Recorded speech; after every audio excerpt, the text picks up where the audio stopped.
Today's topic is to get the items in the sorted order from the given dictionary. There are two methods to solve such kind of a problem.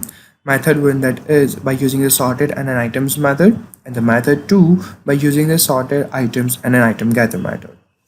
Let's start from the first method, that is by using the sorted and an items method. First, we are going to initialize our dictionary. After that, we are using an iteration, that is a for loop, which is passing the key and a value. And after that, we are sorting our dictionary items while having an key we have been set to the lambda x tends to x of the 1. So what is this going to do is key is a function which is going to sort it according to that thing.